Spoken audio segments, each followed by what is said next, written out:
कर्मदंड को भी काट सकता है।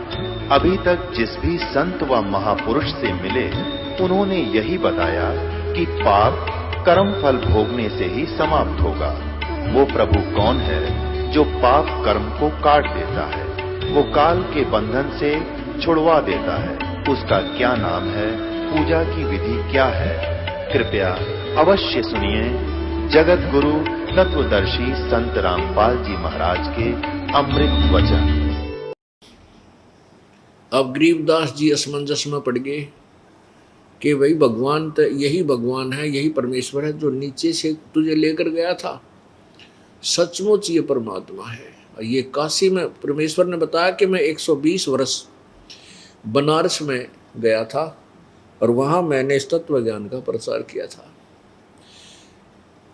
और वापस जा भगत, परमेश्वर ने कहा गरीबदास जी को, वापस जा बच्चा और मेरी महिमा का गुणगान ढोल के डंके पर कर, मैं तेरे साथ रहूंगा।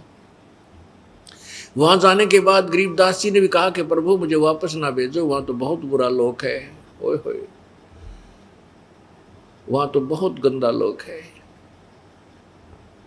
परमात्मा बोले आप जाओ, मैं तुम्हारे साथ रहूंगा और मेरा ये काम करो, वहां जाकर के मेरी महिमा की वाणी बोलो ताकि आने वाले समय में मेरी गवाही बने। नितिन काल के दूतों ने इस तत्वज्ञान को कति बिगाड़ रखा है, परमात्मा की सतीति का नाश कर रखा है और सभी नास्तिक होते जा रहे हैं। उधर से गरीबदास जी को जो उनका शरीर नीचे रह गया था, स्थूल शरीर, मृत जानकर चिता के ऊपर रख दिया गया शाम के समय। इस पूरे प्रोसीजर में लगभग 7-8 घंटे लग गए। उस समय जब चिता पर जलाने के लिए सबको रख दिया कि मर चुका है, कोई जादू जंत्र करके कोई संत इनको खत्म कर गया, इनकी मृत्यु हो गई है, उसी समय उस पूर्ण परमात्मा ने उस प्यारी आत्मा गरीबदास जी के जीव को, गरीबदास वाले जीव को वापस शरीर में प्रवेश कर दिया। और उसी समय गतिविधि होने लगी शरीर में, और जो वहाँ रस्से बांध दिए जाते हैं, जो सबके ऊपर के बांध के ले जाते हैं, वो भी टूट गए अपने आप और गरीबदास जी खड़े हो गए और ये वाणी बोलने लगे, ये अमृत वचन बोलने लगे। कबीर परमेश्वर द्वारा फीड किया गया गरीबदास जी वाली आत्मा में वो तत्वज्ञान जो आपको दास रह रहकर सुनाता है। पुण्यात्माओं, अभी तक हमें केवल यही बताया गया कि भगवान की भक्ति करो, परमात्मा की भक्ति अवश्य करनी चाहिए, ये सत्य है। लेकिन परमात्मा कौन है, कैसा है, उसके पाने की विधि कौन सी है, ये सही नहीं बताई। आज तक हमें परमेश्वर के विषय में यही बताया गया कि प्रभु निराकार है, परमेश्वर निराकार है। और जबकि हम श्री राम, श्री कृष्ण, श्री ब्रह्मा जी, श्री विष्णु जी, श्री शिव जी की पूजा करते थे, उनकी मूर्तियां पेपर में कागज की या पत्थर या लोहे की, सोने की, पीतल की जरूर बनवा के हम साथ भी रखते थे। और फिर भी कोई कहता कि भगवान कैसा है, तो यही कहते थे परमात्मा तो निराकार, वो दिखाई थोड़ा ही देता है। ऐसी जो है हमारी सोच थी, ऐसी हमारी थ्योरी थी जो अज्ञानी ऋषियों, महर्षियों और संतों के द्वारा हमें बताई गई थी। ये बिल्कुल व्यर्थ थी, शास्त्र विरुद्ध थी, गलत थी। अब सत्य साधना और यथार्थ भक्ति मार्ग और तत्व ज्ञान आपके समक्ष अब प्रस्तुत किया जा रहा है इस दास के द्वारा, जो अपने सदग्रंथों में पहले ही विद्यमान था। लेकिन ये नकली संत, ऋषि, महर्षि और गुरु ये इन सदग्रंथों को नहीं समझ सके। कारण क्या रहा कि सतगुरु बिन को काहू न पाया ज्ञाना, जो थो था बुस छड़े मूड किसाना। सतगुरु बिन वेद पढ़े जो प्राणी, समझे न सार रहे अज्ञानी। ये सभी वेद पढ़ा करते कति अज्ञानी थे। अज्ञानी कैसे थे? क्योंकि प्रत्येक सत्संग के अंदर नए भक्त आते हैं और प्रत्येक भक्त के अंदर उतना ही वो गलत ज्ञान भरा हुआ है जितना हमारे अंदर पहले भरा हुआ था। हमें पता है कि हमारे अंदर से वो पहले वाला कच्चा रंग कितने दिन में समाप्त हुआ था, कितनी बार रगड़ा लगा था, कितने सत्संग सुने थे, बार बार रह रह कर वाणी पड़ी थी, जब वो गलत ज्ञान हमारे हृदय से हटा था और ये तत्व ज्ञान समाया था। अब जो सतगुरु के बिना, सदगुरु, सतगुरु माने सच्चा गुरु, वास्तविक यथार्थ ज्ञान देने वाला या गुरु मार्गदर्शक, जब तक वो नहीं मिलता, जो गीता जी अध्याय नंबर 4 के श्लोक 34 में कहा है कि उस तत्व ज्ञान को जो परमेश्वर की वाणी में, सच्चिदानंद घन की वाणी में, अर्थात सवसम वेद, 5वें वेद में लिखा है, तत्व ज्ञान में लिखा है, उस तत्व ज्ञान को तो तत्वदर्शी संतों के पास जाकर समझ, उनको दंडवत प्रणाम कर, कपट छोड़कर उनकी सेवा कर और फिर उनसे नम्रतापूर्वक प्रश्न करने से वो तत्वदर्शी संत तुझे उस परमात्म तत्व का ज्ञान कराएंगे, यानी यथार्थ ज्ञान, तत्व ज्ञान कराएंगे। वो तत्वदर्शी संत ब्रह्मा विष्णु महेश को मिला अवश्य था, लेकिन इन्होंने उस परमेश्वर, उस तत्वदर्शी संत रूप में प्रगट प्रभु की बात पर विश्वास नहीं किया, क्योंकि ये काल के दबाव में रहे।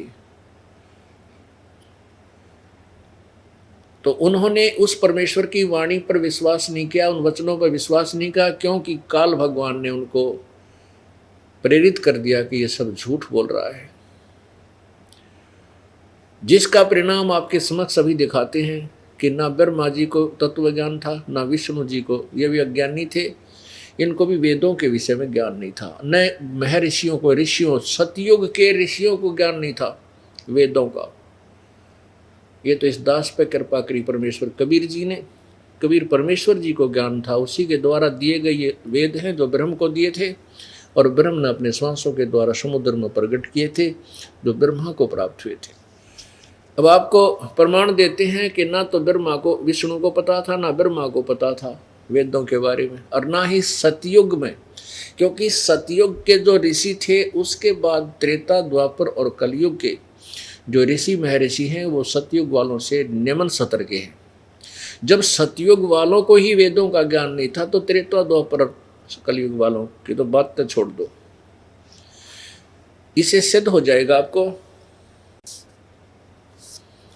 श्रीमद् देवी भागवत, और ये कहाँ से प्रकाशित है? श्रीमद् देवी भागवत, संपादक हनुमान प्रसाद पोदार, चिमन लाल गोस्वामी।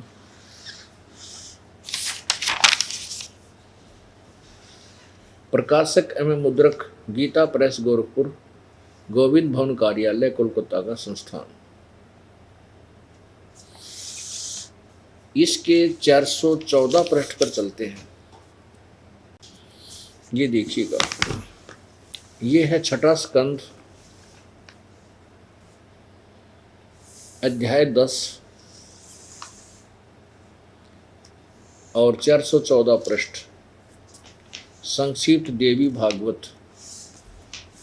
जन्मजय ने पूछा, किस युग में कैसा धर्म का स्वरूप है, इस संपूर्ण विषय को विशेष रूप से बताने की कृपा कीजिए। व्यास जी बोले, नृप शार्दुल सुनो। यहाँ से यही वार्ता ही चल रही है। राजन, यह निश्चय है कि सतयुग में ब्राह्मण वेद के पूर्ण विद्वान थे। देखो व्यास जी बता रहे हैं, जिन्होंने वेद लिखे, उनके द्वारा निरंतर भगवती जगदम्बा की आराधना होती थी। भगवती का दर्शन करने के लिए उनका मन सदा ललायित रहता था। गायत्री के ध्यान, प्राणायाम और जप में वे अपना सारा समय व्यतीत करते थे। माया बीज का जाप करना उनका प्रधान कार्य था। प्रत्येक गांव में शक्ति मंदिर का उद्घाटन हो, इस विषय की उनके मन में बड़ी उत्सुकता थी। प्राय सब लोग सत्य, दया और शौच से युक्त होकर अपना कार्य संपन्न करते थे। तत्व ज्ञान के पारगामी उन ब्राह्मणों द्वारा जो भी कर्म होता था उसमें सत्य, शौच और दया ये तीनों गुण निहित होते थे। अब देखो, इनको तत्व ज्ञान के पारगामी विद्वान बताया। अन्यों के ये देवी की पूजा करते थे। सतयुग में ब्राह्मण ने कहे वेद के पूर्ण विद्वान होते थे, दुर्गा की पूजा करते थे। और दुर्गा कहती हो भगवान तो कोई और है, वो ब्रह्म की तरफ संकेत करते हैं। अब आपको दिखाते हैं, अब 562 पृष्ठ पर आपको दिखाते हैं कि दुर्गा खुद कहती है कि ब्रह्म का जाप करो, वही उसी पर पूरा टारगेट लगाओ, उसी को पाने का उद्देश्य करो। अब बताओ, ये थे सतयुग के ब्राह्मण और वेद के विद्वान, पारगामी विद्वान, पूर्ण विद्वान। ए परमात्मा न्यों बैठा बैठ रहा था इस भक्ति मार्ग का अभी तक। ये देखो दुर्गा क्या कहती है। ये है 7वां स्कंद अध्याय 36। ये 36वां अध्याय यहाँ से प्रारंभ होता है। देवी द्वारा हिमालय को ज्ञानोपदेश, ब्रह्म स्वरूप का वर्णन।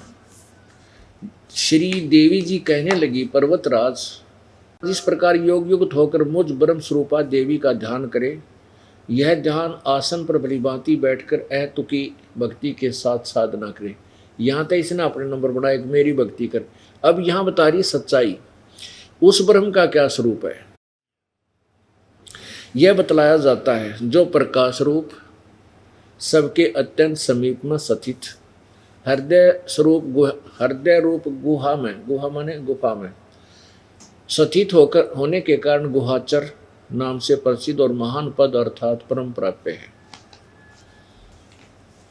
वह समस्त प्रजा के ज्ञान से परे है, अर्थात किसी की बुद्धि में आने वाला नहीं है। तुम जानो, उसी के बारे में लिखा है यहाँ पर। जो परम प्रकाश रूप है, जो सूक्ष्म से अति अत्यंत सूक्ष्म है, जिसमें संपूर्ण लोक और उन लोकों में निवास करने वाले प्राणी स्थित हैं, वही ये अक्षर ब्रह्म है। वही सबके प्राण है, वही सबकी वाणी है और वही सबके मन है। वह यह परम सत्य और अमृत अविनाशी तत्व है। सौम्य उस वेदने योग लक्ष्य का तुम वेदन करो, मन लगाकर उसमें तन्मय हो जाओ। यानी उस, अब देखो यह दुर्गा भी कितनी विचलित है। अब ये अक्षर ब्रह्म बोल रही है, अक्षर ब्रह्म का ध्यान करो। अक्षर माने अविनाशी, ब्रह्म माने परमात्मा। और आगे क्या कहती है कि वो ब्रह्मलोक में रहता है। ब्रह्मलोक में तो ये ब्रह्म काल रहता है। अक्षर ब्रह्म, वैसे तो अक्षर जैसे ब्रह्म, क्षर ब्रह्म, अक्षर ब्रह्म, परम अक्षर ब्रह्म, तो अक्षर ब्रह्म पर ब्रह्म की तरफ संकेत होता है। फिर भी ये उलट पुलट ज्ञान से हम सिर्फ इतना निर्णय लेना चाहते हैं कि दुर्गा तो कह रही है कि किसी और की भक्ति करो, वो भगवान है पूजा के योग्य, और वो वेद के सतयुग वाले ब्राह्मण, वेद के पूर्ण विद्वान कह रहे हैं कि वो दुर्गा की पूजा करते हैं, वो वेद के जानने वाले। वेदों में कहीं नहीं लिखा है कि दुर्गा की पूजा करो। केवल एक परमात्मा की उपासना के लिए ही टारगेट है। लेकिन इतना अवश्य है कि जैसे ब्रह्म की साधना, वो कहता है मेरी साधना करनी है तो इसका ये नाम है और इसकी उपलब्धि जन्म और मृत्यु सदा बनी रहेगी, लेकिन ब्रह्मलोक प्राप्त हो जाएगा। और ब्रह्मलोक, गीता जी अध्याय नंबर 8 के श्लोक 16 में लिखा है कि ब्रह्मलोक पर्यंत भी सभी प्राणी वहाँ गए, वो भी वापस आते हैं और सब प्रलय के माही विनाश होता है। केवल उस परमेश्वर, कबीर परमेश्वर पूर्ण ब्रह्म को प्राप्त प्राणी कभी जन्म मृत्यु में नहीं आते। वो परम अक्षर ब्रह्म है, जो गीता जी अध्याय नंबर 8 के श्लोक नंबर 1 और 3 में जिसके विषय में, और फिर 8 से 10 श्लोक में, और 18 से लेकर 20 श्लोक 21 श्लोक में 8वें अध्याय में, और 18वें अध्याय के 62वें श्लोक में, 18वें अध्याय के 46वें श्लोक में, 18वें अध्याय के 64 और 66वें श्लोक में स्पष्ट किया हुआ। और भी बहुत से श्लोक हैं जिनमें उस पूर्ण परमात्मा के विषय में कहा गया है। अब देखो, अब दुर्गा बता रही है सौम्य उपनिष्ठ उसी वेदन करो, यानी उस वेदने योग्य लक्ष्य का तुम वेदन करो, अर्थात उस परमात्मा की और भगवान बता रही है उसकी भक्ति करो। सौम्य उपनिष्ठ में कथित महान अस्त्र रूप धनुष लेकर उस पर उपासना द्वारा तीक्ष्ण किया हुआ बाण संधान करो, फिर भावानुगत चित्त के द्वारा उस बाण को खींचकर उस अक्षर रूप ब्रह्म को ही लक्ष्य बनाकर वेदन करो। परवण ये ओम धनुष है, ये उपमा अलंकार है। यहाँ ओम धनुष मीन ओम तो मंत्र है उस ब्रह्म का, और जीवात्मा बाण है, और ब्रह्म को उसका लक्ष्य कहा जाता है। कहते हैं जीवात्मा ने ओम का जाप करके ब्रह्म की प्राप्ति करनी चाहिए, इति सिद्धम, इसका अर्थ सीधा सही हो। और ये ब्रह्म कहाँ रहता है? ये 563 पृष्ठ पे, ये आपने 562 पृष्ठ से शुरू किया था, 7वां स्कंध है, 36वां अध्याय। अब 63 पे लिखा है कि वह सबका आत्मा ब्रह्मलोक रूप दिव्य आकाश में स्थित है, यानी एक देशीय है, एक स्थान पर सतलोक में रहता है। अब आलिया ओड इन सतयुग के वेदों के विद्वानों का, ये किसे विद्वान थे, इन्हें बैठा दिया सारे ज्ञान का, परमात्मा से विमुख कर दिया सारे प्राणियों को, और आन उपासना पर आरूढ़ करके ये मानव समाज को पतन की तरफ धकेल दिया। अब श्री विष्णु जी में कितना ज्ञान था, वो भी ये कह रहे हैं इन्हीं के द्वारा वर्णित किए हुए, कहते मैं दुर्गा से ऊपर को देव भगवान ना मानता, मेरे विचार में तो यह सुप्रीम पावर है, और दुर्गा कह रही है वो भगवान तो कोई और है, उसकी पूजा करो। अब प्रसंग ये चल रहा है, सतगुरु बिन वेद पढ़े जो प्राणी, समझे न सार रहे अज्ञानी। ब्रह्मा विष्णु महेश अज्ञानी थे, वेदों का ज्ञान नहीं था, और सतयुग के जो ब्राह्मण अज्ञानी थे, तो कलयुग और त्रेता वाले महर्षि जैसे का कहाँ ठिकाना था। ये तक कति ABC भी ना जानते थे भक्ति की, और इनकी महिमा इतनी तूती बोलगी सुनी सुनाई दंत कथाओं से।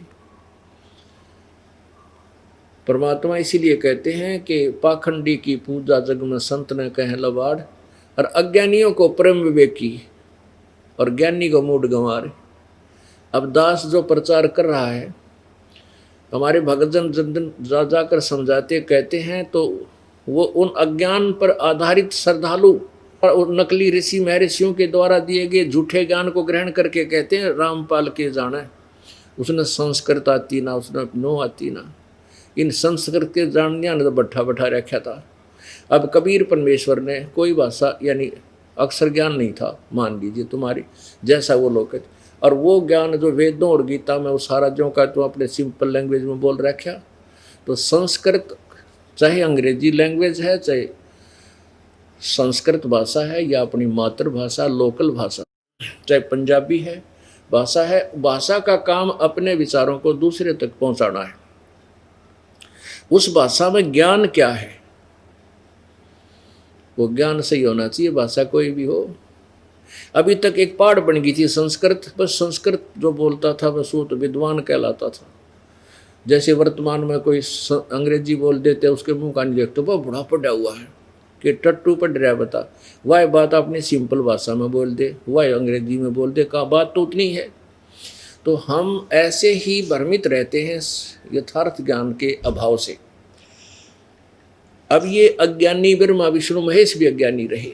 अब देखिएगा, ये पहला स्कंध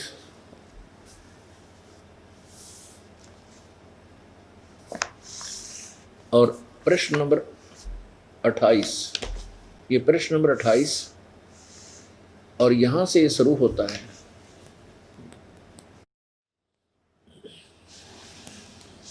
नारद जी ने कहा, महाभाग व्यास जी, तुम इस विषय में जो पूछ रहे हो, ठीक यही प्रश्न मेरे पिताजी ने भगवान श्री हरि से किया था।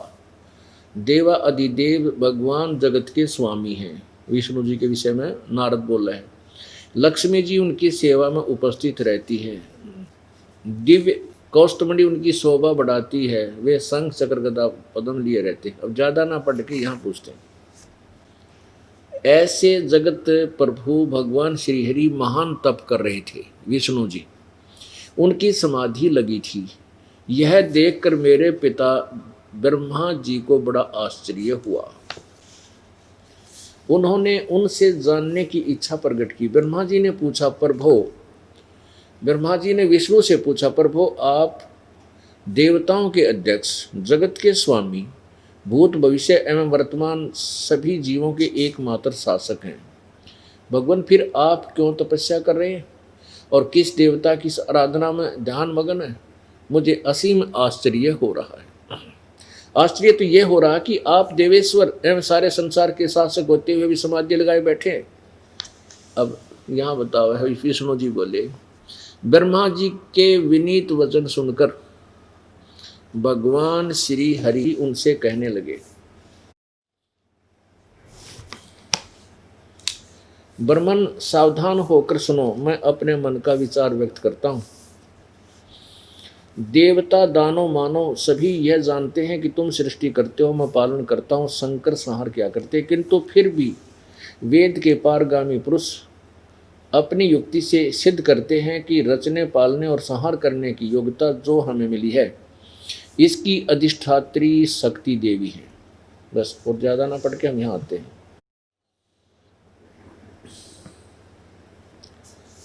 क्या बताते हैं कि यह निश्चित बात है कि उस शक्ति के अधीन होकर ही मैं इस शेष नाग की सैया पर सोता हूँ और सृष्टि करने का अवसर आते ही जाग जाता हूँ। मैं सदा तप करने में लगा रहता हूँ, इस शक्ति के शासन से कभी मुक्त नहीं रहता। कभी अवसर मिला तो लक्ष्मी के साथ सुखपूर्वक समय बिताने का सौभाग्य प्राप्त होता है। मैं कभी तो दानों के साथ युद्ध करता रहता हूँ। अखिल जगत को भय पहुँचाने वाले दैत्यों के विकराल शरीरों को शांत करना मेरा परम कर्तव्य हो जाता है। आगे देखो, ये 29 पृष्ठ पढ़ा जा रहा है, 29। मुझे सब प्रकार से शक्ति के अधीन होकर रहना पड़ता है। दुर्गा के मैं अधीन रहता हूँ। ये हमारी स्वामिन है। उन्हीं भगवती शक्ति का मैं निरंतर ध्यान किया करता हूँ। ब्रह्मा जी, मेरी जानकारी में इन भगवती शक्ति से बढ़कर दूसरा कोई देवता नहीं। ले भाई, ये आलिया ओढ़ हमारे भगवान के ज्ञान का। ये कह रहे हैं, भगवान विष्णु जी कह रहे हैं कि मुझे मेरे विचार में जो मेरी जानकारी है, जहाँ तक मैं निर्णय पर पहुँचा हूँ कि इस दुर्गा से ऊपर कोई भगवान नहीं है। और दुर्गा कह रही है 562 पृष्ठ पर इसी देवी भागवत के।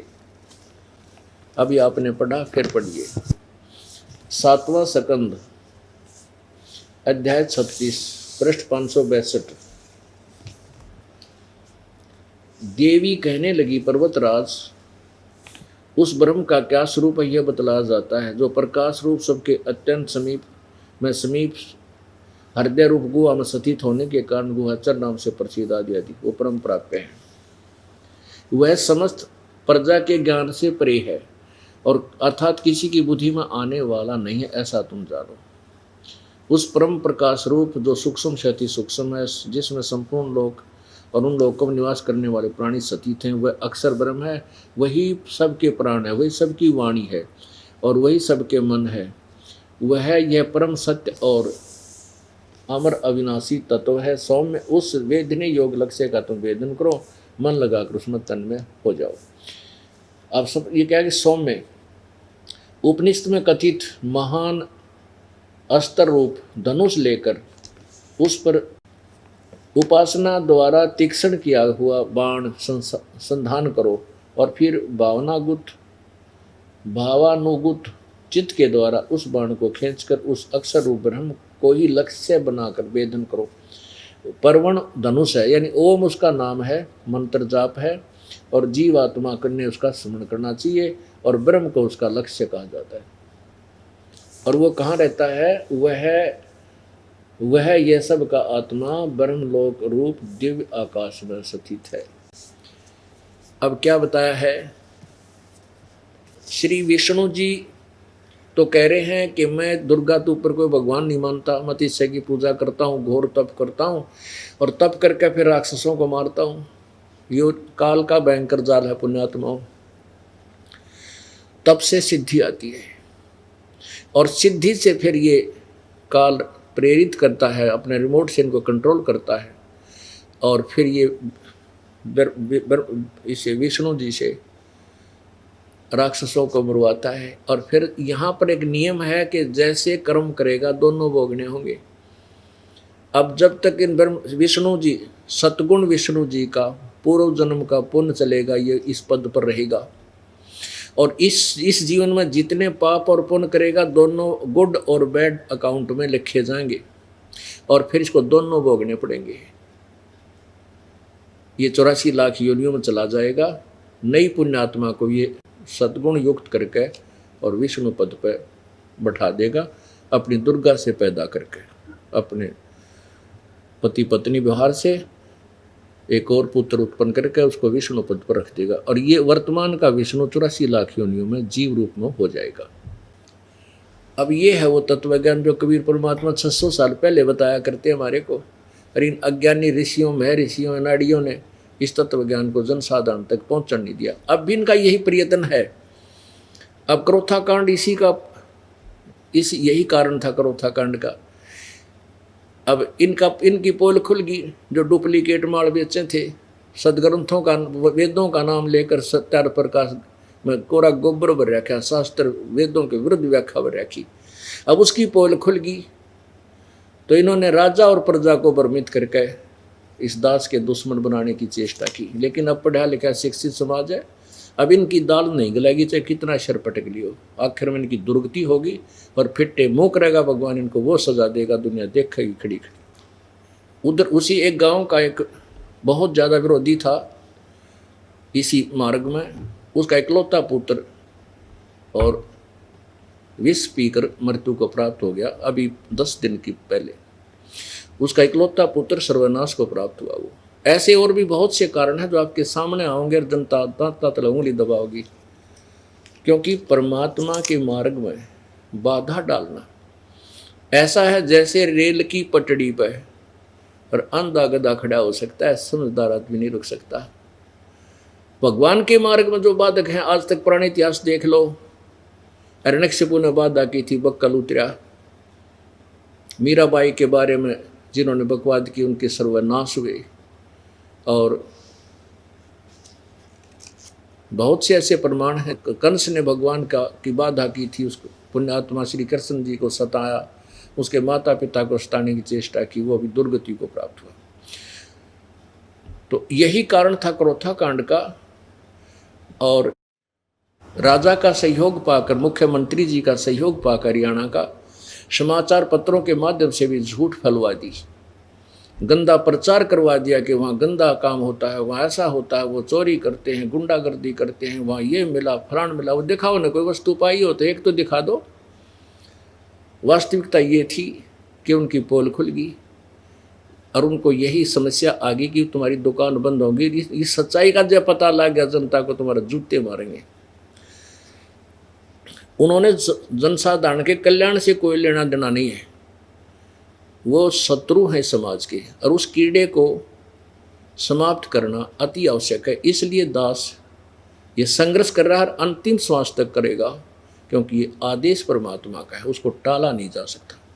ये शरीर तक लाखों बार मिले, करोड़ों बार मिले, कितने एक्सीडेंट में समाप्त हो जाए, कि तो और 100 कारण बीमारी में, कैंसर से मर जाए आदमी, इस चीज़ की तो परवाह है ही नहीं। लेकिन ये ज्ञान आखिर सांस तक ढोल के डंके पर दिया जाएगा, ताकि समाज का कल्याण हो, समाज सुधार होगा और आत्मा उद्धार होगा इसी मार्ग से।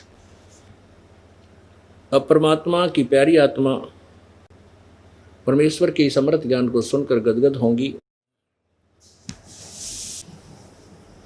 अब परमेश्वर ने जो ज्ञान गरीबदास जी को दिया था, वो कैसे वर्णन किया उन्होंने। पूर्ण ब्रह्म को छाड़कर ये पूज्य आन अनीत, चेतन सेती ओलने ये जड़ सेती है प्रीत। परमेश्वर की वो वाणी आपके समझ पर स्पष्ट की है कि सतगुरु बिन काहू न पाया ज्ञाना, जो थोथा वो छड़े मूड किसाना, क्योंकि समझदार किसान तो थोथे भूसना नहीं छिड़ेगा, नहीं कुटेगा जोड़े को बुमड़े को। वो तो अज्ञानी मूड कति बोड़ी बूच वो जोड़ा ने प्राण ने कुटेगा। और सतगुरु बिन वेद पढ़े जो प्राणी, समझे न सार रहे अज्ञानी। अब सतगुरु के बिना इन्होंने वेद पढ़े, मैं ऋषियों ने, अज्ञानी रहे, इनको ज्ञान था ही नहीं, वेदों का ज्ञान नहीं था। अब किसी की भी थ्योरी देख ले। अब एक और कंसेप्ट क्लियर करते हैं कि आज तक जिसने भी ये कहा है कि किया हुआ कर्म अर्थात पाप या पुण्य आपको भोगने से ही समाप्त होगा, उसका कोई विकल्प नहीं है। और साथ में देखो ये नकली लोग कैसा धोखा करा करतिया करते थे। एक तरफ तो कोई दुखी प्राणी इनके पास जाता था, उसको कहते थे 100 रुपये दान कर, ऐसे कर दे, 5 कपड़े रख दे, हाँ अब के श्राद्ध ठीक निकालना, एक मंदिर बनवा दे, एक मड़ी बनवा दे, हैं फिर ये जाप कर, ये मंत्र कर ले, इतनी इसका इतने बार जाप कर ले, वो सारी विधि भी बताते। और जब किसी विधि से, किसी पुण्य से, उनके द्वारा बताएगी क्रिया से श्रद्धालु को लाभ नहीं होता, फिर वो क्या कहते थे, भाई ये तो प्रारब्ध में लिखा है, ये तो तूने भोगना ही पड़ेगा। क्या बताते थे कि जैसा कर्म किया है वो तो भोगना ही पड़ता है। और उदाहरण देते थे कि भगवान विष्णु जी श्री राम रूप में अवतरित हुए थे, त्रेता युग में दशरथ, राजा दशरथ के घर जन्म हुआ था, और उन्होंने सुग्रीव के भाई बाली को धोखा देकर मारा था, वृक्ष की ओट लेकर के। उसका प्रतिफल, उसका भी दंड, कर्म दंड भोगना पड़ा। श्री कृष्ण रूप में वही विष्णु जी अवतरित हुए, जन्म हुआ, और उसी बाली वाली आत्मा शिकारी बनी, उसी ने उसको तीर मार कर पैर में भगवान श्री कृष्ण की हत्या की। उसका बदला भगवान विष्णु ने भी कर्म दंड को, पाप को भोगना पड़ा, तो ये तो भोगना ही पड़ेगा। तो विष्णु क्यों ना भोगे, विष्णु को पता है को नहीं, ज्ञान नहीं, उस वेदों का पता नहीं। वेद में कह रखे कि परमात्मा घोर पाप न काट दे, पर उसकी विधि कोई तत्वदर्शी संत बताओगा, वो ही न मिले को ना। और ये नकली जो ब्राह्मण थे, ब्राह्मण कहो, ऋषि कहो, गुरु कहो, तो ये जो सतयुग के ब्राह्मण और वेद के कहते हैं बड़े विद्वान थे, पूर्ण विद्वान थे, और दुर्गा की पूजा करें, वो दुर्गा को भी इष्ट मान रहे थे, तो उनके द्वारा पढ़ाई गई पढ़ाई को विष्णु पढ़ रहा। तो इस प्रकार ये सारे अज्ञानी थे, और परमेश्वर के ज्ञान से, और परमात्मा वेदों में लिखा कि वो गौर पाप न काट दे। आप किसी भी संत की, धन धन सतगुरु पंथ की, या राधा स्वामी पंथ की, या बाल योगेश्वर जो ये सतपाल जी वाले हैं, ये अंसा देश वाले, इनकी, या निरंकारियों की, और इनकी जो आप देख लो, ये अपने वैदिक धर्म वाले की, किसी का अपना अपनी जो थ्योरी, अपना जो सोच है, उसमें उसको पढ़कर देखो, उसमें लिखा है भाई कर्म तो भोगे पार पड़ेगी, पाप नहीं कटते, पाप नष्ट नहीं होते, वो तो भोगने ही पड़ेंगे। अरे तेरा गजब हो। अब भगवान की साधना से पाप नहीं कटेंगे तो और के सिर फुड़वान तो कटेंगे वह। अब कोई कहे गोली दवाई औषधि खाने से रोग नहीं कटेगा तो और के कंकर खाने तक कटेगा, बता कोई बात हुई या। और कोई कहे कि साबुन और पानी के योग से मैल कपड़े नहीं छुड़वाता, साबुन कपड़े का मैल नहीं छुड़वाता, तो क्या करता है कि वो तो उसको मजबूत बनाता है, बस साबुन का इतना ही काम है। क्या वो साबुन से परिचित है? क्या उसने जिंदगी में कभी साबुन प्रयोग किया है या देखा है उसकी शकल?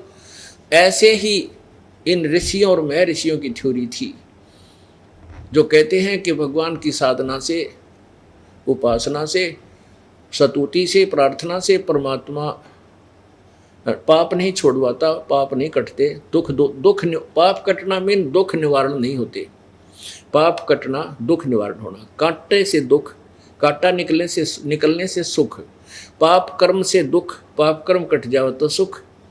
तो सुख के लिए ही हम भगवान ढूंढ रहे हैं। अगर भगवान कुछ करे नहीं सकता तो फिर कौन उसके शरण में जाओ? क्या आवश्यकता प्रभु की? परमात्मा की तलाश इसलिए ढूंढते कि हम दुखी हो गए हमारे पाप से, और उस पाप ने काट कर प्रभु हमें सुखी करे, इसलिए उसकी तलाश करते हैं। अब आपको इस पाप कर्म के ऊपर थोड़ा सा और दिखाते हैं। पुण्यात्माओं, भगवान की भक्ति कर लो, भक्ति कर लो, ये तो ज्ञान आपको है, इसलिए आप प्रेरित हैं कि परमात्मा की भक्ति करें, परमात्मा की प्राप्ति करें। और इस तरह की प्रेरणा भी हम देते रहते हैं, परंतु ये ज्ञान स्पष्ट करना, आपके हृदय में समाना कि वास्तविकता क्या है। और पहले वाले जो भ्रमित कर रहे थे वो उनकी थ्योरी क्या थी, सिद्धांत क्या था, और हमारे वेद क्या बता रहे हैं, हमारे सदग्रंथ क्या बता रहे हैं। तो तब दोनों का डिफरेंशिएट होगा, दोनों की तुलनात्मक तरीके से भिन्नता प्राप्त होगी, तब हम इस पूर्ण परमात्मा की सद साधना को आजीवन कर सकेंगे। नहीं तो कोई इनको भ्रमित कर देगा बाद में। ये देखिएगा फिर से देवी भागवत महापुराण, ये गीता प्रेस गोरखपुर से प्रकाशित है। संपादक है हनुमान प्रसाद पोदार, चिमनलाल गोस्वामी। ये वही है जो कि तू प्रकाशक मुद्रक, गीता प्रेस गोरखपुर, गोविंद भवन कार्यालय, कोलकाता का संस्थान। अब इसमें दिखाते हैं कि ये कहते हैं कि प्रारब्ध कर्म पाप भोगने से ही समाप्त होता है।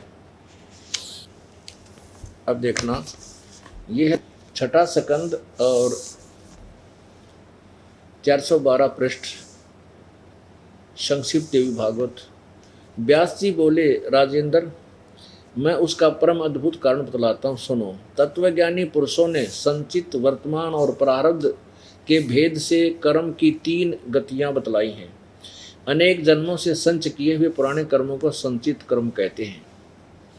शरीर धारण कर लेने पर काल की प्रेरणा से कर्म के कर्म चालू हो जाते हैं। प्रारब्ध कर्म उसे समझना चाहिए जिसका फल भोग लेने पर ही कुछ शेष नहीं रह जाता। प्राणियों को प्रारब्ध कर्म अवश्य भोगने पड़ते हैं, इसमें कोई संशय नहीं। राजन, देवता, मनुष्य सभी को कर्म फल भोगना पड़ता है। कर्म की गति बड़ी गहन है। अब 282 पृष्ठ पा जाओ। अब 282 पृष्ठ पे व्यास जी कहते हैं, देवराज, इंद्र की बात सुनकर बृहस्पति जी, ये हैं देवताओं के गुरु बृहस्पति जी, उनसे कहने लगे। अब बृहस्पति जी के विचार, उनसे कहने लगे, प्रारब्ध कर्म, ये यहाँ वही चल रहा है प्रकरण, ये 283 पृष्ठ पे। प्रारब्ध कर्म का अभाव बिना भोगे नहीं हो सकता। प्रारब्ध कर्म का अभाव यानी प्रारब्ध कर्म बिना भोगे नहीं कट सकते, यह स्पष्ट है। आर्य, संपूर्ण देवता तुम्हारे सहायक है। तुम स्वयं भी बुद्धिमान हो, फिर भी जो होनी है वह होकर रहेगी, तुम उसे टाल नहीं सकते। ऐसी स्थिति में तुम और दुख की चिंता में नहीं पड़ना चाहिए। स्थिति में सुख और दुख की चिंता में नहीं पड़ना चाहिए। महाभाग, सुख और दुख ये दोनों कर्म से पुण्य और पाप के अक्षय के सूचक हैं। किसी जो है ना, किसी चिकनी चौपड़ी बात बता दी कि इससे पुण्य और पाप दोनों नष्ट हो रहे। सुख है तो पुण्य नष्ट हो रहे हैं, अक्षय हो रहे, नष्ट हो रहे हैं, और जो दुख है तो उससे पाप कट रहे हैं, यानी दोनों नहीं कटेंगे। अतएव विद्वान पुरुषों को चाहिए कि सुख के अभाव में भी सर्वथा आनंद का ही अनुभव करें। कमाल की बात करती। ए मालिक, नो कहे पेट में दर्द होना है, फिर भी नो कहा आनंद आ रहा है, और थोड़ा गजब होइए करके दिखाओ आनंद। पेट में दर्द हो, हमारा किल की दूरताएं सुने, अन्यों का बस महसूस करे कि आनंद हो रहा है। वो तो पेट का दर्द मिटे तो वह पीड़ा दूर होने से सुख आनंद होगा। प्रारब्ध कर्म जिस कारण से, किसी भी कारण से पेट में पीड़ा है, और औषधि उसको नाश कर देगी उस दर्द को, फिर वो सुख महसूस करेगा। उस पीड़ा में सुख महसूस नहीं हो सकता। दुख में सुख को महसूस नहीं किया जा सकता। वो तो दुख को सुख में बदला जा, वो पाप कटे जिसके कारण दुख है, तो वो ठीक हो। आगे देखो, अब ये तक देवताओं के गुरु की पोल खुल गई। ये क्या बताओ है, प्रारब्ध तो आपने भोगना ही पड़ेगा। और ये तो देवताओं के गुरु ने फाइनल कर दिया कि जैसे कर्म है वो तो भोगने पड़ेंगे। पाप, प्रारब्ध कर्म में लिखा हुआ पाप कट नहीं सकता, समाप्त नहीं हो सकता। दुख होगा तो दुख भोगना ही पड़ेगा, फाइनल हुआ। अब राक्षसों के गुरु, वैसे राक्षस नाम क्यों दर दिया?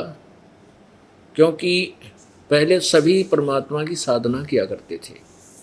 कुछ थोड़े से स्वभाववश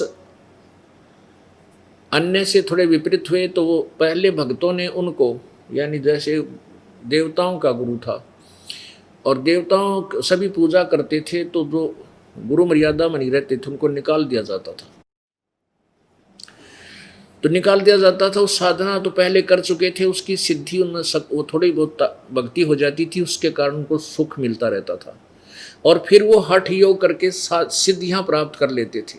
शंकराचार्य को भी निकाल दिया गया था। ये अन्य उन बिगड़े हुए टोल का गुरु बन गया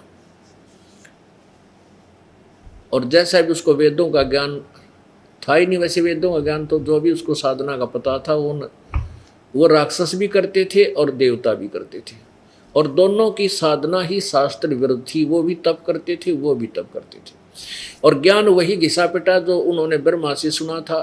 राक्षसों ने भी ब्रह्मा से सुना और देवताओं के गुरु ने भी और राक्षसों के गुरु ने ब्रह्मा से सुना। और ब्रह्मा ना नहीं पता न्यों के विष्णु को जगत गुरु, तीनों काल के जानने वाले, और आश्चर्य है कि तुम तो सर्वशक्तिमान और तुम भक्ति करो। और विष्णु जी किसकी भक्ति करे? विष्णु जी कह रहे मैं दुर्गा से ऊपर भगवान नहीं मानता।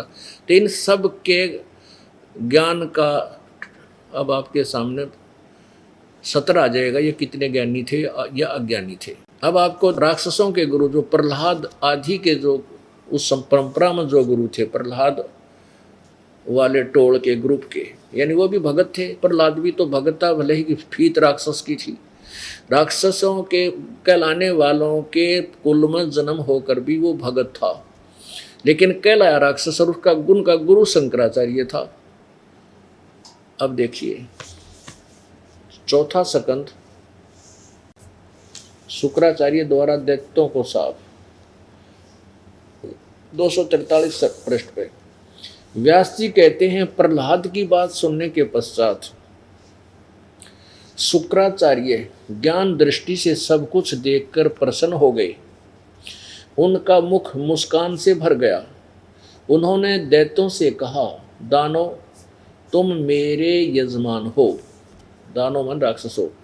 तुम्हें न तो डरना चाहिए और न पाताल में ही जाना चाहिए। अपने सत मंत्रों के प्रभाव से मैं तुम्हारी रक्षा कर लूँगा। अब देखो यहाँ तो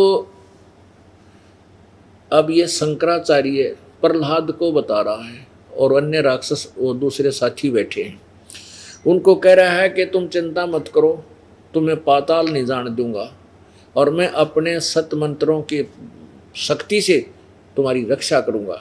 यहाँ तो सर रोजी रोटी की बात, और आगे फिर अपने सच्चाई का ज्ञान कह रहे हैं। तुरंत ही झूठ बोल रहा है ये शंकराचार्य चौथी लाइन 5वीं लाइन में कि ये फाइनल बात है, मैंने ब्रह्मा से सुना था कि तुमने पाताल तो जाना ही पड़ेगा, इसको कोई रोक नहीं सकता, कर्म की लेख को कोई मिटा नहीं सकता। अरे तेरा गजब, ये फिर ऊपर न्यू क्यों कह रहा है कि मैं अपने सत मंत्रों से तुम्हारी रक्षा कर लूँगा?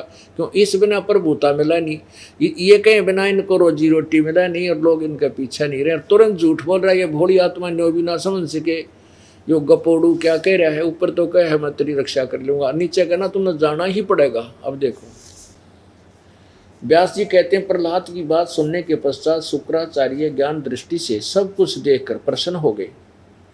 उनका मुख मुस्कान से भर गया। उन्होंने दैत्यों से कहा, दानवों तुम मेरे यजमान हो, तुम्हें न तो डरना चाहिए और न पाताल में ही जाना चाहिए। अपने सत मंत्रों के प्रभाव से मैं तुम्हारी रक्षा कर लूँगा। अरे आगे देखो, धर्म के मर्मज महाशो, प्राचीन समय में ब्रह्मा जी के मुख से मैंने जो बात सुनी है उससे बता रहा हूँ, सुनो। यह वचन बड़ा ही हितकर सत्य और अटल है। उन्होंने कहा, ब्रह्मा जी ने कहा था, होने वाली बात अवश्य होकर रहती है। धरातल पर कोई भी ऐसा सुयोग्य पुरुष नहीं है जो प्रारब्ध को विफल बनाने में समर्थ हो सके। विपरीत समय के कारण इस समय तुम्हारी शक्ति अक्षीण हो गई है, अतः एक बार तो तुम्हें देवताओं से परास्त होकर यानी हार के होकर पाताल में जाना ही पड़ेगा। समय सदा बदलता रहता है। कुछ ही दिन पूर्व तुम सम्राट रह चुके हो। जय हो नकली डोंगियो।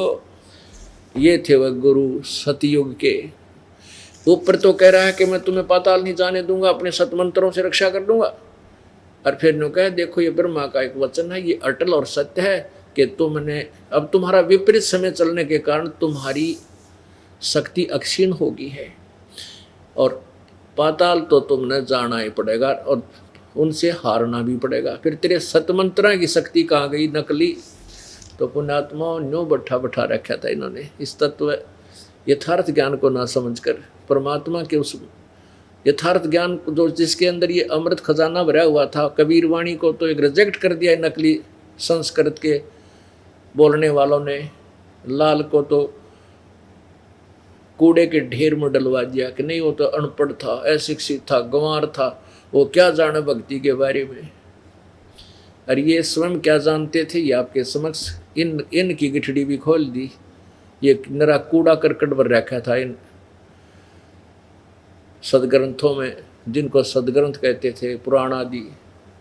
वेदों के अंदर जो ज्ञान है वो सत्य है, लेकिन इनकम्प्लीट है। चारों वेदों में यजुर्वेद, ऋग्वेद, सामवेद और अथर्ववेद, ये ज्ञान सत्य है लेकिन इनकम्प्लीट है, क्योंकि इसमें स्पष्ट किया है यजुर्वेद अध्याय नंबर 40 के श्लोक 10 और 13 में कि वास्तविक ज्ञान तो वो परमात्मा के विषय में कोई तो जन्म लेने वाला मानता है, जैसे जन्म लेकर आता है, और कुछ कहते हैं उसको जन्म ना लेने वाला मानता है, कोई निराकार कहता है, कोई साकार कहता है। इसका विशेष ज्ञान, यथार्थ ज्ञान तो वो तत्वदर्शी संत देते हैं, उनसे सुनो। ये गीता जी अध्याय नंबर 4 के श्लोक 34 में कहा है कि उस तत्व ज्ञान को जो परमेश्वर की वाणी में लिखा है उसको तत्वदर्शी संतों के पास जाकर विनम्रतापूर्वक प्रश्न करो, तब वो तुम्हें तत्वदर्शी संत तत्व ज्ञान का प्रचार करेंगे, तुम्हें वो परमात्म तत्व का ज्ञान कराएंगे। तो वो इन्हें मिला नहीं। अब आगे आपके सामने अब एक और कलियुग में प्रसिद्ध कति नकली महर्षि की थ्योरी और दिखाता हूँ। अब इनके अज्ञान को बार बार आपके समक्ष पेश करने का उद्देश्य दास का ये है कि इन नकलियों को के उस ज्ञान को हम देखेंगे और वेदों और यथार्थ ज्ञान से तुलना करेंगे, तो तभी तो हम इनको त्यागेंगे, इनसे श्रद्धा हटेगी। नकली जो कति वेद विरुद्ध ज्ञान देते थे, हम फिर से अब उन वेदों को ग्रहण करेंगे, उन वेदों के अनुसार साधना करेंगे, तो हमारा मोक्ष होगा, हमें कल्याण होगा, घर में सुख होगा, शरीर निरोग रहेगा।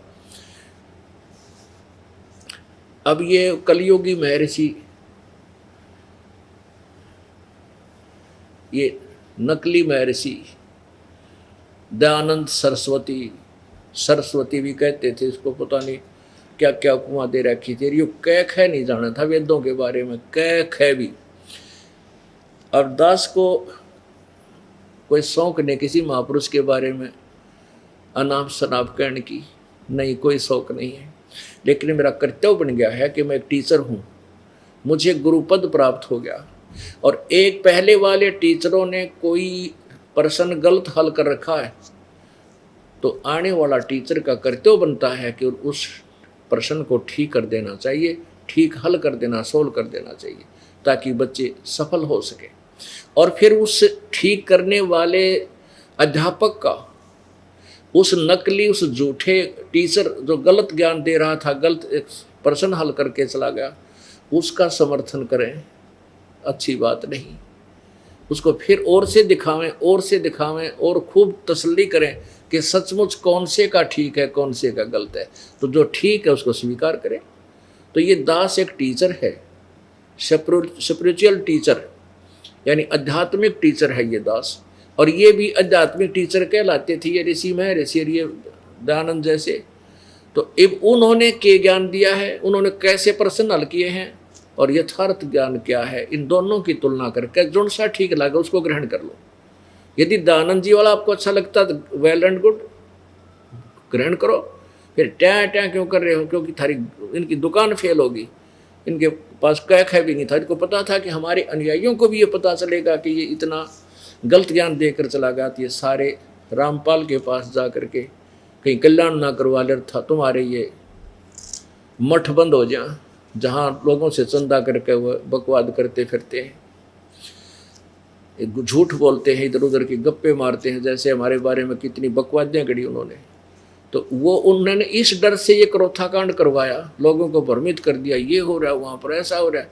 यहाँ पर तो अमृत वर्षा होती है भगवान की सच्चे सतलोक दरबार के अंदर, और यथार्थ ज्ञान दिया जाता है। समाज सुधार और आत्मा उद्धार दोनों इकट्ठे किए जाते हैं। अब देखो ये महर्षि दानंद, वर्तमान का कलयुग का ऋषि, ये सत्यार प्रकाश।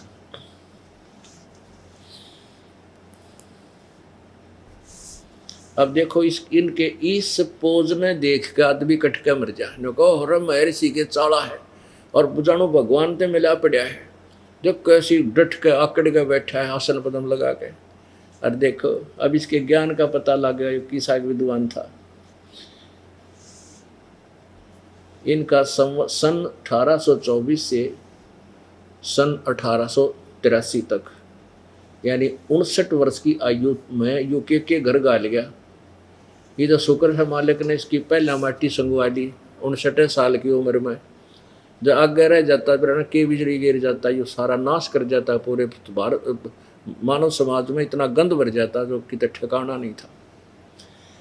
अब देखो अब ये कहते हैं कि परमात्मा पाप नहीं काटता। इनके एक ही थ्योरी में और 2-3 सिद्धांत फेल हो जाते हैं। स्वामी दयानंद जी की अपना मानना है, अपना विधान है अपना, कि परमात्मा निराकार है। और दूसरा ये है कि किसी ने प्रश्न किया क्या ईश्वर अनेक हैं या एक हैं? वेदों में अनेक ईश्वर लिखे, तू मानते हो, आप मानते हो? तो दयानंद जी कहते हैं नहीं, वेद में कहीं नहीं लिखा कि अनेक ब्रह्म हो, ये तो लिखा कि एक ही ईश्वर है। और फिर पूछा कि क्या आप परमात्मा को कैसा मानते हो, निराकार या साकार? स्वामी दयानंद जी कहते हैं कि मैं निराकार मानता हूँ। फिर किसी ने प्रश्न किया कि क्या भगवान की स्तुति प्रार्थना करने से परमात्मा साधक के पाप नाश कर देगा, पाप क्षमा कर देगा? स्वामी जी उत्तर देते नहीं। प्रश्नकर्ता कहता फिर भगवान की स्तुति किस लिए करें जब भगवान पाप नाश करे नहीं सकता, दुख निवारण कर ही नहीं सकता। पाप नाश मीन संकट निवारण करना, क्योंकि पाप से दुख और पाप कटने से वो सुख होगा, सुख में बदल जाएगा। तो प्रश्नकर्ता ठीक कह रहा है कि फिर भगवान की भक्ति किस लिए करें? उत्तर महर्षि जी कहता है कि उसकी उपासना, उसके साधना से कुछ और ही लाभ है। क्या है कि उपासना से परब्रह्म से मेल और उसका साक्षात्कार होना। अरे तेरा गजब हो ये परमात्मा की साधना से दुख तक, पाप तो कटे नहीं, दुख तो निवारण हो नहीं सकता। और परब्रह्म से मेल, परब्रह्म माने ब्रह्म से नेक्स्ट ब्रह्म, दूसरा ब्रह्म, 2 ब्रह्म तो आप सिद्ध कर दिए, 2 भगवान। और साक्षात्कार का अर्थ है कि साकार भगवान, निराकार का साक्षात्कार क्यों है? साक्षात्कार होता आमने सामने इंटरव्यू, दोनों आमने सामने बैठे भगवान और भक्त, उसको साक्षात्कार कहते हैं। और फिर पाप नहीं कटते, इस वो वेद इसकी दोती सिद्ध होगा। अब देखो ये है सप्तम समोल्लास। इसमें किसी ने प्रश्न किया, 151 पृष्ठ है, क्योंकि यहाँ 150 पृष्ठ पे है और ये 151वां पृष्ठ है। अंडरस्टूड है प्रश्न, वेद में ईश्वर अनेक हैं, इस बात को तुम मानते हो या नहीं? अब प्रश्न करता ठीक बोला है कि वेद में अनेक ईश्वर है, जैसे ब्रह्म, परब्रह्म और पूर्ण ब्रह्म। और उत्तर महर्षि कहता नहीं मानते, क्योंकि चारों वेदों में कहीं यह नहीं लिखा जिससे अनेक ईश्वर है। ईश्वर कहो चाहे ब्रह्म कहो, क्योंकि ब्रह्म को ईश्वर कहता है, ईश्वर सिद्ध हो, किंतु यह तो लिखा कि ईश्वर एक है, अर्थात ब्रह्म एक। अब इसका प्रमाण यहाँ से लेंगे। अब ये क्या बताता है, जैसे प्रथम समोल्लास और प्रश्न नंबर 15 पे यहाँ देखो, ये प्रथम समोल्लास है और प्रश्न नंबर 15 पे ये क्या कहता है? सबसे बड़ा होने से ईश्वर का नाम ब्रह्म है। सबसे बड़ा होने से ईश्वर का नाम ब्रह्म है। इसे सिद्ध है, ईश्वर कहो चाहे ब्रह्म कहो, सबसे बड़ा होने से ईश्वर का नाम ब्रह्म है। तो इसे सिद्ध हुआ कि ईश्वर कहो चाहे ब्रह्म कहो, इन्हीं के शब्दों में। यहां देखिए प्रश्नकर्ता ने कहा कि वेद में ब्रह्म अनेक हैं, ईश्वर अनेक हैं, अर्थात ब्रह्म अनेक हैं, इस बात को तुम मानते हो या नहीं? स्वामी जी कहते नहीं मानते, क्योंकि चारों वेदों में कहीं नहीं लिखा जिससे अनेक ईश्वर अर्थात अनेक ब्रह्म सिद्ध हों, किंतु यह तो लिखा है कि ब्रह्म एक है, ईश्वर एक है, अर्थात ब्रह्म एक है। अब देखियो, अरे तेरा बलाओ, जो 3 पृष्ठ आगे झूठ बोल दी कि परब्रह्म से मेल, उस साधना से पाप तो कटे नहीं, और परब्रह्म से मेल यानी दूसरे ब्रह्म थे, अन्य 2 ईश्वर, दो ब्रह्म ताप पर सिद्ध कर दिए इस भगत ने। आपने मुंह से कह रहा परब्रह्म एक दादा एक परदादा, 2 हो गए। ऐसे ब्रह्म और परब्रह्म, दूसरा ब्रह्म, 2 ब्रह्म तो आप पे सिद्ध कर रहा है, फिर कहना ब्रह्म तो एक ही था, वो एक है, दूसरा कहीं नहीं लिखा। आप अपनी कलम से लिख रहा है, क्योंकि वेदों में यही लिखा है कि जैसे गीता जी में 3 ब्रह्म 3 भगवान लिखे, क्षर पुरुष, अक्षर पुरुष, परम अक्षर पुरुष। गीता जी अध्याय नंबर 15 के 16 और 17 में। और ये कहता नहीं, वेदों में कहीं नहीं लिखा कि अनेक ब्रह्म हो, और खुद कहता पर ब्रह्म से मेल, यानी दूसरे भगवान दूसरे ब्रह्म थे, इस ब्रह्म को छोड़कर दूसरे ब्रह्म से उसका मेल हो जाए।